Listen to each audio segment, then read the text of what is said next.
Hi everyone, I'm Tom Wilson. Welcome back to the Northern Gamblers podcast. This week on the podcast, we'll be previewing day 2 of the Cheltenham Festival. A reminder that you can find us on Twitter. You can find James at the Northern Gam 1, and you can find me at Tom Wilson Horses. Please remember to like or subscribe if you're listening on SoundCloud, and to subscribe to the channel if you're watching us on YouTube. As ever, I'm joined by James Dunkley. Hi, James. How are you? Hi, Tom. Good, thanks. Well, got a bit of a cold, but not too bad. How are you? Yes, very good. So, getting to day 2 of the festival, and we'll start with the Ballymore. Even kind of 1 month out, it looks completely sewn up. Envoy Allen is clearly a machine, and there was a very good video that you shared on Twitter earlier in the day from Keith O'Donoghue, describing how he's the best horse that he's ever ridden at home, and he's worked the likes of Don Cossack and LeBake and Fleming Start home as well for Gordon Elliott. So is it as clean cut as it looks? Is Envoy Allen the good thing in the Ballymore? I think he is. I think he's hard to oppose. He's unbeaten in 7 starts, obviously unbeaten over hurdles. He beat my fancy for the Supreme Abacadabras in the Royal Bond, which looks a strong race. He battles. It looks like he wants to win. He's got a lot going for him. It's pretty safe to say, in a market where there's a lot of potential, but nothing with the solid graded form that he has. Yeah, I mean, he looks very battle hardened, obviously winning the Champion Bumper last year. As you mentioned, that Royal Bond is probably the novice hurdle form of the season. Abacadabras, Davastar, who's half a length second at Honeysuckle in the Irish Champion Hurdle. Soviet Pimpinella won the Group 3 Irish Independent Hurdle at Leopardstown at the end of December as well. So super strong form coming out of that. He looks very pace versatile. He's won from the front. He's won racing prominently. He won at Cheltenham in the bumper, being held up and then coming through from mid-division. So tactically, it looks very difficult to try and get him beat. So he probably, at this moment in time, looks like the strongest favourite of the week to me. Is he, or is Paisley Park? I would say Paisley Park, just because he's been there and done that and won the race that he's running in again. And there's probably not as many potential improvers in that race. I think the thing is with Envoy Allen as well, even if they go slow, as you're saying about the pace, about his position, versatile, he's won over 2 miles, he's won a Champion Bumper, so he's not exactly slow, so that wouldn't even be a negative for him either.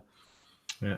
A couple of kind of the stats and angles just for the Ballymore. Normally the key trials trials would be the Deloitte, which is now the Chanel Farmer. Obviously, that was won by Asterion Forlonge, who looks like he's going to the Supreme. I think both of us think that he's going to the Supreme. You've then got the Classic Novice Hurdle at Cheltenham. Harry Senior comes from that, and he's in the market here at 20-1. And do you think he goes Ballymore, or is he going elsewhere? I think Colin Tizard came out and said after the race that he's probably going to go Albert Bartlett, which we'll get to it on day 4, but I think he would have a very good chance in that as well. He's a horse I like a lot. Yeah. And then you've also got the Leamington Novices at Warwick, and Mossy Fen comes out of that and is currently 51 in this market here, so probably going somewhere else as well, or just not fancied. In terms of trainer records, I mean, Willie has been pretty dominant here. That would point you towards Asterion Forlonge and also the Big Getaway. As we said, Asterion probably going Supreme, so the Getaway is probably his runner here. James, beyond Envoy Allen, there's the 2 bigs, the Getaway and the Breakaway. What do you think about those two? Have they got anything in their locker that could potentially trouble Envoy Allen? Well, potentially they could. Obviously, if we touch on the big Breakaway first for Colin Tizard, he's looked extremely impressive in both of his races that he's won over hurdles. Obviously, they weren't anywhere near sort of graded level, but the form is starting to look a little bit better. But I would say it's still way off the level that you would need to win a Ballymore. To me, he just looks like a horse for next year, the Big Breakaway. He won a point-to-point and was bought for a lot of money, sent to Colin Tizard. He just looks like a Scorpy chaser, probably a 3-mile chaser for next year. Obviously, the potential is there, but I would like to see for this race a bit more sort of experience in a proper graded race and have that graded experience that a horse like Envoy Allen has. But he could definitely improve, and he's entered at the weekend, so we'll learn a little bit more about him then. Yeah, I mean, I had a look. I tried to do a bit of a comparison between the horses that Envoy Allen and the Big Breakaway had been beating. And as you said, yeah, Envoy Allen coming from graded company already, and the Big Breakaway kind of coming out of potentially some weaker races, but on weight adjustments and kind of lengths beaten, kind of adjustments. Yeah, he doesn't come out too far behind. I mean, you could say that Envoy Allen's been beating horses around in the high 140s, low 150s, and Big Breakaway's been beating horses in the low 140s, approaching the mid 140s. So these would be my kind of adjusted ratings of the best 4 horses that each of them have beaten. So he's definitely a couple of pounds and a couple of lengths behind Envoy Allen what he's achieved so far, but super unexposed, could be anything. So I've backed them both. I think Envoy Allen will win, but I think the Big Breakaway is the each way bet, and I think he'll follow him home. I'm probably also going to have a forecast on them too as well. Did you like this Big Getaway much at all? I think it's a similar story to the Big Breakaway. It's unexposed, but potentially a better chaser for next year. He's won a maiden hurdle easily. We didn't really learn much about him there. So for this race, I just want someone with more experience at the top level. They both could be anything, and if they win, then they're clearly serious horses. But at Cheltenham Festival, to make that step up there, I'm not so sure. So we think Envoy Allen wins the Ballymore then, yeah? We do, yeah. I'll just touch on a couple of others. Time Hill's near the top of the market, and he was third in the bumper last year. And he on paper, his form looks rock solid over hurdles. He's unbeaten. He beat Fiddler on the Roof in the Persian War over 2 miles. And then he came out and beat Champagne well at Cheltenham. And at the time, that looked like it was going to be a nice piece of form, but the form's been let down since. And then on his later start, he beat the Cashel-man in the Challow. Well, that's a graded race, but the Cashel-man's come out and, I mean, he was 1-6 and he only won the race in the steward's room. And that day, I think Time Hill made a meal of sort of beating him, to be honest. And there's a bit of a dampener on his form now for me. And I wouldn't fancy him to reverse the form with Envoy Allen from the bumper. I think the problem is for Time Hill. I think he's like third favourite for this, and I think he is favourite for the Albert Bartlett. But watching his races back, I don't think a 3-mile slog and the Albert Bartlett would suit him either. So I think he's stuck in a bit in between a rock and a hard place a bit, Time Hill. So not really sure what to do with him. And Chantry House is another one for Nicky Henderson that could go here or he could go at the Supreme. He's 2 out of 2 over hurdles. A bit like Shishkin. He's looked impressive, but he's not beating anything. He beat a horse rated 123 last time. So he's obviously full of potential, but going back to the Big Breakaway, the Big Getaway, just doesn't have that experience at the top level. So I couldn't be having him either. He's been given a handicap mark of 140, and I'd be cheeky and put him in a handicap because he could be well ahead of that mark, but I wouldn't be backing him for a Supreme or a Ballymore. Yeah. So Envoy Allen wins the Ballymore. I mean, no great shakes with that opinion. And the Big Breakaway follows him home. So we come to the RSA where we've got Champ at the front of the market. I think 3s at the moment. It looked like he was going to win when he fell 2 out last time out. James, do you like Champ or are you keen to oppose him? Oh, no, you've got to oppose him. I'm not keen on him whatsoever. He's clearly got a massive engine, but his jumping it's terrible. And going into an RSA, 3 miles, lots of fences, he wouldn't be for me. And then you got to factor in his price. He's 3-1 favourite, and he's just missed his prep race because Kelso's been abandoned. So 3 pretty big negatives for a favourite of a race like this. Might Bite won the race, the RSA, for Nicky Henderson a couple of years ago after falling in the Quarter Star when miles clear.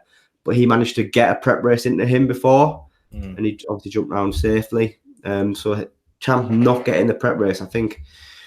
That leads me on to a very nice statistic. Ooh. Horses who fell last time out and went straight to the festivals. So yeah, you've called out that Might Bite got a prep in the middle. Have a poor record. They're 4 from 129 runners, so 4 winners. 3% strike rate, -83 to industry starting price, -71 to Betfair starting price. So there's only 4 that have fell and then won. And look at them, 2 of them are Willie Mullins horses, actually. And I think this is since 2008 or 2012. I can't remember when I pulled it from. But yeah, horses who fell last time out don't have a good record coming to the festival. Of course, not all of them are 3-1 favourites for the RSA, but that's just to give you a little bit of a flavour. I'm with you. I'm mad keen to oppose Champ. That's the form down below from runners from his Newbury Berkshire Novices chase win. And you've only got Vision de Flor that's actually come out from that race and won since. So Black Op hasn't. Derry de Carjack hasn't, and Monte Avalars hasn't as well. So form not that sure on. Ragged Jumper, Faller last time out. I'm pretty keen to take on Champ. The challenge that I think we've got is who do we take him on with? Here are normally the key trials for the RSA. You've got the Florgas at Leopardstown. So that was the race that Forheen beat Easy Game in 2 weeks ago. The challenge here is guessing whether Forheen or Easy Game go to the RSA or whether they go to the Marsh. I have to say I would definitely send Forheen to the RSA instead of the Marsh. There's one special reason why I would do that. This is on the old course. And Forheen's 2 most impressive victories, the Ballymore win and his champion hurdle win, both came on the old course. I mean, he's only raced on the new course once. That was in the Stairs last year. But yeah, I'd definitely send Forheen RSA. The Reynoldstown's normally a decent trial as well, but that's on Saturday. So as you say, we might find something out there as well. James, did you find anyone to oppose Champ with? Well, I've got a list, but I wouldn't be confident on any of them. They've all got negatives. I think the Quarter Star, the Feltham, is a decent trial for this race when I was looking at it. That was won by Slate House. You had obviously maybe the winners have not won it, but you had Top of the Game come second in it last year and Santini come third, who were obviously first and second in the RSA last year. Might Bite was a mile clear when falling at the last in the Feltham. And Elegant Escape was second in the Feltham before finishing third in the RSA. And Cornigree actually won the Feltham, and then he went on and won the Gold Cup as a novice. So I think that's a good race to look at. And Slate House won that. Now, he's a second season novice, but he has really good Cheltenham form as well. And he's around 16-1, and I'm pretty sure he'll go here. So I think he's definitely interesting. He's been massively on the up this year. So yeah, he would be towards the top of the list to take on Champ. I was all over Battle Over Doyen from the start of the season. After his hurdling campaign, although he flopped in the Ballymore, but he was always going to be a chaser. He's huge. He just looks like a 3-mile chaser. And until his last start in the Florgas, he looked rock solid. I know he fell in the Florgas when he was beat, but he's normally a very solid jumper. He's a good jumper, in fact. And I just think maybe that 2 mile 5 trip of the Florgas, although it's still, I mean, it's that much shorter than 3 miles, but it makes a difference. I think it'd be much more suited to this longer trip. You have got the concerns about coming back over to Cheltenham. Apparently, he didn't travel over well last year. I mean, he's 14-1 as well, so you're getting a price. They've clearly, the Elliott Yard have clearly always thought he was their best novice chaser for this year. So I wouldn't give up on him, and now you're getting a better price. Minella Indo is second favourite. He obviously won the Albert Bartlett last year quite impressively. But I don't know. I've never really warmed to him. And I don't like the chasing form at all either. I don't really like that second behind Lorena.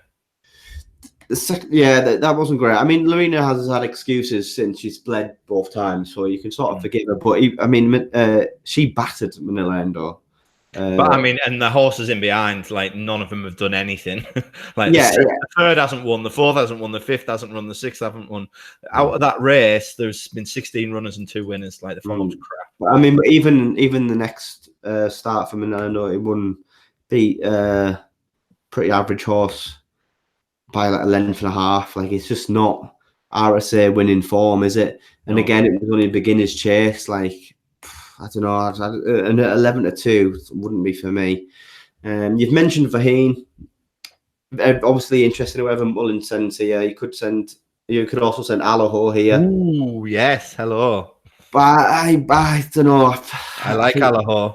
I think Allaho's going to go to Marsh, but maybe this would be a better race for him. I think Allaho should go here. I like Allaho. I like the 2 Mullins horses for this.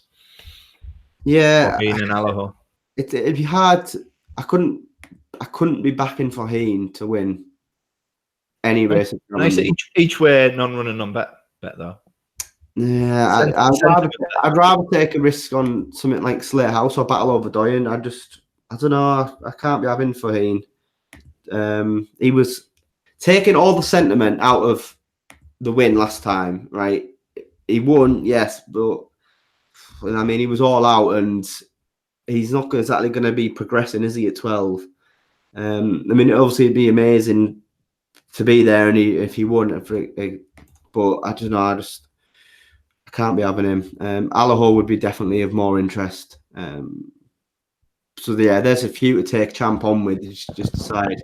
I would decide which one you like with it's got the least negatives. Yeah, I like Allaho. Just think pretty unexposed horse. I mean, won really easily last time out in that beginner's chase at Fairyhouse by 21 lengths, which tells us absolutely nothing. Yeah, and I would say a lot of those horses weren't really trying that day. Yeah. He was beaten by Easy Game the time before then. Yeah, I was going to say that. So he was beaten by Easy Game. Obviously, that ties into the Faheen Easy Game form in the floor gas.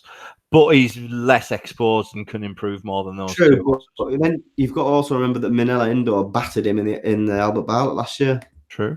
So every horse in the RSA has got a negative. It's hard to make a really strong case for anything. To be fair, I would prefer to have an each way bet on either Battle Over Doyen or Slate House.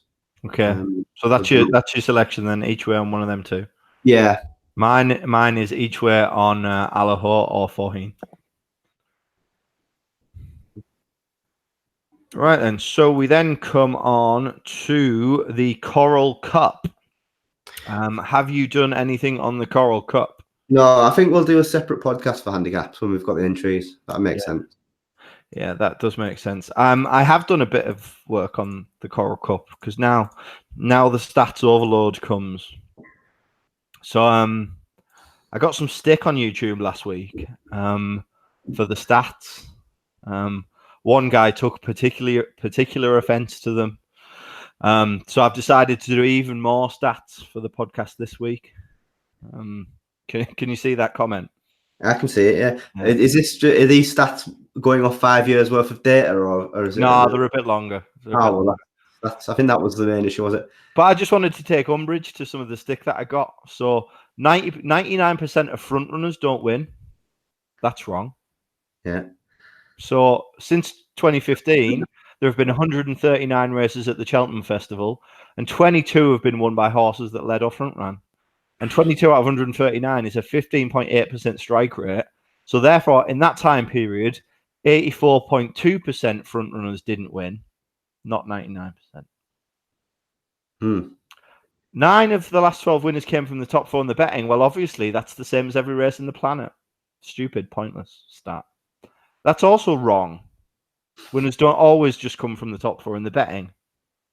Since 2015 in national hunt races, there has been 26,701 races, and horses coming from the top 4 in the betting have won 21,683 of them. That means that the top 4 in the betting have won 81.2% of national hunt races, or found the winner in those national hunt races since 2015. Not 100%. And how many of those races might have only had 4 runners? don't know, but I can look if you want. Well, for next week, we can Next week, yeah. Because I would say that's an unfair stat. You would need at least sort of maybe 8 runners for that. Oh, I can filter only eight runners or more. That'd be fairer. Yeah, I'll do that. There is one stat here that is true though. Astronauts have not won at Cheltenham since 2017. How many have tried though? How many have tried? Not many. That could be the only thing we get right. Yeah. Don't back any astronauts for the festival. They're not going to win. So that was just a bit of fun. So by the way, I love that shit. So any more abuse about the stats on YouTube or on the podcast this week, please just send it in. And more responses on the podcast next week. The Coral Cup. So I looked at age of winners. This is win in place impact value. So kind of, well, what's the impact against the relative sample size of horses by age and their ratio of wins and their ratio of places. Yeah, I quite like the profile of 5-year-olds, to be honest with you. Looks quite an exposed horse, isn't it? That's probably going to handicap for the first time, or yeah, like on the flat, really. Yeah, like highly in the top third of the ratings in the race. A 5-year-old looks like a nice profile, and as you say, it's pretty obvious, isn't it? Like improving, less exposed horse coming in the handicap, decent price pot, big festival. But I mean, there's again, of course, there's some at the front of the market there, as you would expect, but looks nice for Birchdale if he reverts. I don't know if that's confirmed. He's had a run this season, I see, Birchdale. So yeah, so and his last run was over fences as well. So, but would be a similar profile. The Rat would also fit the profile. Protect a Rat. And Yanadil would also fit the profile as well. This is something we can go into a lot more detail with. We do like a handicaps special. So there's some potential angles for the Coral Cup. Yeah. And I just wanted to have a go at that YouTube comment, really. Champion Chase, the best race of the week, potentially. Yeah, Champion Chase. Yeah, it's a hot one, isn't it? So Altior, Defi, or Shakun. Who'd you like? Well, I think it is definitely one of the three. I wouldn't even waste your time looking at anything else, because it'd be very unlikely that it'd be unlikely all three either didn't go or fell, and I would fancy one of them. It's a lovely race, this, because you've got the champion Altior. He's 4 out of 4 at the festival, and then you've got the young pretenders. Cheltenham was 8, I think. It's not that young. And Defi, obviously, the young pretenders coming to take the crown. You've also got Britain versus Ireland. So it's got a little bit of everything. I've never warmed to Altior, even though he's clearly a brilliant horse. And I like Defi.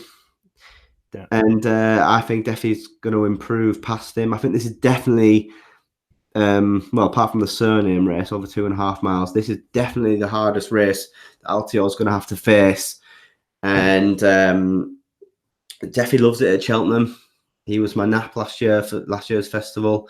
He'll just be sitting just off the pace. Barry knows how to ride him perfectly now. They've got that reputation. They've got that bond.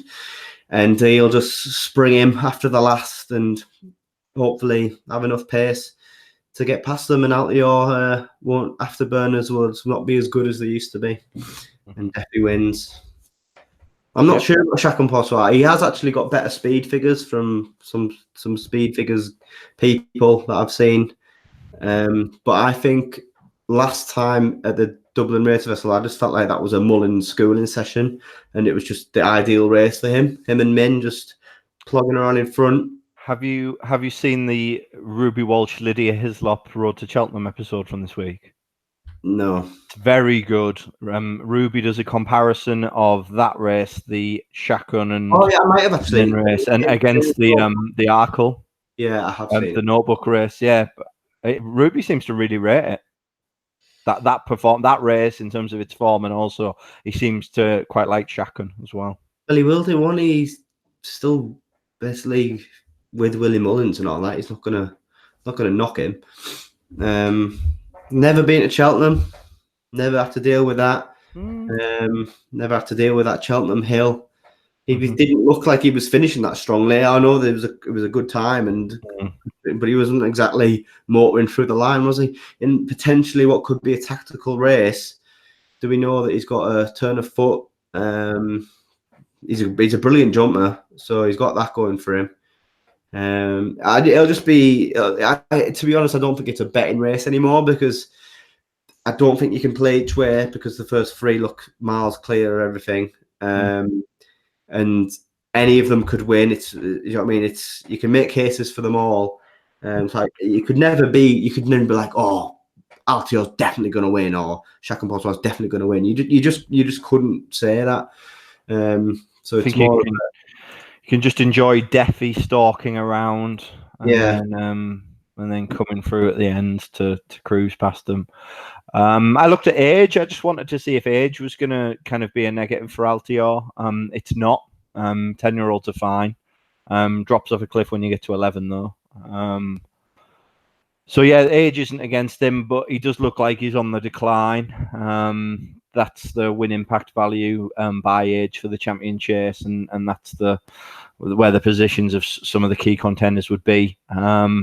I'm with you. I like Deffy, to be honest. So I think he'll stalk around, and then Barry will bring him through just after the last. And he's just had a lovely preparation as well. Lovely turn of foot. Really, couldn't have gone better. He's got that course form. Do you know what I mean? He's the up and coming horse. He's the improver. He's very solid. If Shacken Poswell wasn't going, I'd be a lot more confident that he'd beat Altior. But I think Shacken Poswell's a bit more of an unknown, quantity. But remember, Willie Mullins has never won this race. Has he not? Never won it. And he's had some serious horses. Probably could have won it with Vautour if he'd gone for it, to be fair, but he didn't. Duvan obviously failed at 1 to 5 or whatever it was when he was injured. But yeah, he's never won it. So, but he hadn't won the Gold Cup either until last year. So yeah, of course, yeah. I mean, and Ruby's won it twice, but both were for Nichols on Masterminded, so not for Willie. Yeah. So yeah, I mean, it's definitely more of a spectacle race to enjoy. Maybe if you like Altior, obviously, because a lot of people are going to like Altior. He's 4 out of 4 at the festival. He's 5 out of 5 at Cheltenham. And he looked okay last time. I don't think the race was amazing, but he won it easily enough. It was a good preparation for him. I think he needed to run before the festival to see how much that Cheltenham race had taken out of him, because it clearly took some out of him, because they gave him a really long break after. Yeah. But yeah, I mean, it's a fascinating race, but it's not one that I'd be having a strong opinion on to bet my cold hard cash on. Yeah, but I think we've both got a soft spot for Deffy. Yeah, we like Deffy, but it is more of a soft spot. He's won for us before, and I don't know, I just like him. He's a very likable horse. Good. The Boodles. Ooh, the Boodles. The Fred Winter, I think is what they mean. Do you have anything on that, or am I going straight to the stats? You can go at the stats if you want. I do like one in this. Oh, let's see if it fits the profile. Yeah. I ran the Boodles by number of career runs, or the Fred Winter by number of career runs. And what it told me is I saw 2 very distinct different pictures. One was horses like really early in terms of number of career runs, and then like a real flat spot, and then a big spike for horses having more than 12 career runs. I thought, oh, that's interesting. Where on earth's that come from? And then when you dig into it, it becomes quite obvious. Yeah, it's the big kind of the spark again, or the peak again, at the more than 12 career runs is due to ex-flat horses. So there've been 6 winners since 2008 who'd all had more than 12 career runs, and all of them were ex-flat horses converted after a flat campaign. I think at least 3 flat runs, maybe 2, definitely more than 1 flat run, and then sent hurdling. So you got Band of Outlaws, Veneer of Charm, Silk Affair, Water Charm, Hawkeye, and Flaxen Flare. I did it by official rating as well, and you've got this kind of big benefit for horses rated less than 136. So I would be going towards horses rated less than 136 to be trying to find my winners for the Boodles. So it leads me to unexposed jumps horses early in career rated less than 136, or a seasoned flat horse gone jumping rated less than 136. I'll stop there and let you talk about who do you like. I'll just point out on your little, get your little presentation up again there. Do I have to? Yeah. So you've got you see Aramax and Wolf Princeton. So you've got their Irish ratings. They haven't been given English grade. Yeah. They will go up at least £4. Good point. Maybe more. And you have to rate it below 140 to get into this race. Yeah. So we don't know what their ratings will be. Good. Very good point. Nice. One that I like, and it's not an ex-flat horse. It's a French bred, who also have a good record in this. Not a recent record. I have a lot of Irish breds run recently, but Nichols used to farm this with French breds. He did. Diego, de Charmille, Qualando. Yeah. Sanctuary. Now, the one I like, and annoyingly, I backed it at 33 to 1, but it's not that price anymore. I think you can get 20. So it's a horse called Blacko, Alan King.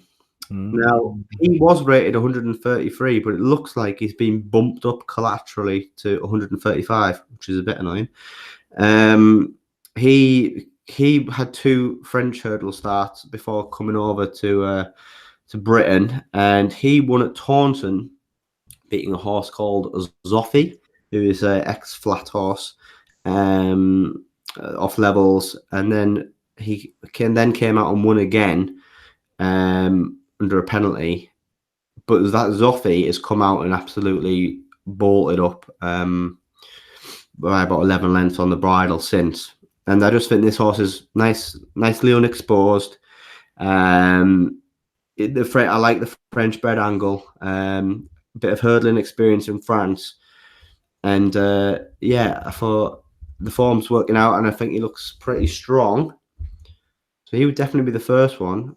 Okay, do you want the bad news? Well, I know exactly what you're going to say. Yeah. Oh, let's have a look. How bad is Alan King's recent record in the festival? Absolutely awful. Awful. So let's look at some trainers. Well, let's do it here. This is trainer records in the festival sorted by wins against expectation. So that means, like, based on market price, how are the trainers runners performing? Like, are they winning in line with their expected price, or beyond, or below? Gordon good, Willie good, John Joe good. Okay, Tizard in the middle. Wow, Dermot World, interesting. Sue Smith, blah, blah. Oh, right down the bottom. Alan King, minus 4.47 wins against expectation, 3% strike rate, rank. Solid. Nicky Henderson? Yeah, awful. Overpriced. Super overpriced. Right. Well, the other angle, which is more what you were talking about with a horse coming from the flat. This is a horse with not a well-known trainer, really, Nigel Hawke, and this one is called Repetitio. Again, he's I think someone must have put him up because his price has collapsed a little bit. But he's had quite a few hurdle runs actually. He's had 1, 2, 3. He's had 7 hurdle runs, but his last few he's been really improving. And he actually won. He's won at Cheltenham. He's placed at Cheltenham. And I just think he's interesting. I think I'm not sure what price he is. He might be like 16s or something, but he was a lot bigger. And he's off a mark of 130, so he's got a nice mark for this. But I mean, a lot will matter when the Irish get their marks and who gets in. I mean, Away from the Seas just won a Grade 1, sorry. So should he really be allowed to run in this handicap? He should be in the Triumph, really. So same with Cerberus and Wolf Prince. They should really be rated 140, higher than 140, but then one or two of them might sneak in. So it'll be interesting to see what happens with the weights. But but I like Blacko, and that Repetitio is interesting as well. But I think with Blacko being more unexposed, yeah, he's interesting. Mm-hmm. Good. So that is the Boodles. So then we come to the champion bumper. You've missed the cross country. Oh, I've missed it. Oh, yeah. Do you know why? Yeah, the cross country. Surely Tiger Roll wins it. Yeah, I can't be having this easy land at all. Easy, yeah. I think Tiger Roll, as long as he's got 4 legs, should win. That easy's land is interesting. The jockey's mental. Yeah. He like takes his hand off and stuff, and like I don't know, when he's going over fences, his hand comes off. It's really weird. It'll be between them two, but if you'd have to think. I mean, if Tiger Roll's a 170 rated horse, I mean, he should be running the Gold Cup, really, shouldn't he? Not the cross country. So Exactly. So yeah, Tiger Roll. Did you see Matt Chapman's rant about I didn't, but I can imagine exactly how it went. So it's very good. He says it's like a travesty. How they've campaigned Tiger Roll overall. Basically, they've just been trying to protect his mark at all costs. That's why he's been running in cross country races, hurdle races. They've not allowed the horse to reach his full potential and kind of run up to the level of his quality. They've constantly been masking the quality that he has. It's quite a good run, actually. I mean, it's worked, hasn't it, for them? He's won the Cheltenham Festival 4 times and won 2 Grand Nationals. So it's worked. What else does he need to do? He's not going to win a Gold Cup. He might go close. No, he wouldn't. He might do. Yanworth, of course, runs there for Ender. I mean, Ender used to farm this like 10 years ago, 12 years ago. Not so much anymore. I mean, won it with Josie's orders 2 years ago. But so Ender might work some magic. What about the champion bumper then? It's not a race I'm massively interested in. Appreciate it was impressive at the Dublin Racing Festival, and Willie Mullins has a good record in the race, so you would be hard pressed not to fancy him, to be honest. But it's not a race that I will be getting involved with, to be honest. I will just back whoever Jamie Codd rides. That will be my strategy. Good. So that's day 2 of the festival preview. Who's your bet of the day? Who's your bet of the day for day 2? Just for a winner would be Envy Allen. And then each way Blacko in the Boodles. Nice. It's hard to take in Envy Allen. I really like him, and I've got him at some bigger prices, so I don't want him to lose. Lay champ. Place lay champ. Yeah. You've got to take Champ on. Yeah. If we've got anything across in this podcast, you've got to take him on. Yeah. Especially, you've got to take him on. There should be plenty of value in that market. So a little bit of promo before we who are you picking? Who is your banker? I'm interested in a bet on the big breakaway each way. Yeah, he looks a lovely horse. I like him each way. Yeah. I'm intrigued to see how he runs, and I was looking for a bit of interest away from the bet I've already got on Envy Allen. So I like him. Bit of promo. If you like the statistics, I have a book out at the moment called The Festival. It's all of the statistics you could ever want. 112 pages of stats for the Cheltenham Festival. It's on Amazon. Search for The Festival, Tom Wilson, and you will find it. I don't think my mate who left me that comment earlier will be reading it, but hopefully some other people enjoy it. So is that the front cover? That's the front cover, yeah. Or just an orange blank page with the festival written on it? Yeah, like it's weird, like to publish on Amazon. Like I couldn't be asked coming up with a proper front cover. Could you not have got just bought a picture or something? Well, then you have to buy it or something, and everything's copyrighted, isn't it? So I just wanted to keep it simple. I'm sure someone we know would have had a picture from Cheltenham. I quite like the orange front cover. It just doesn't scream Cheltenham Festival to me. It's just cool. It screams like train spotting. Jesus. Good. All right. That's goodbye from me. Yeah, thanks for listening, everyone. Next week we'll be doing day 3. Can't wait. Right.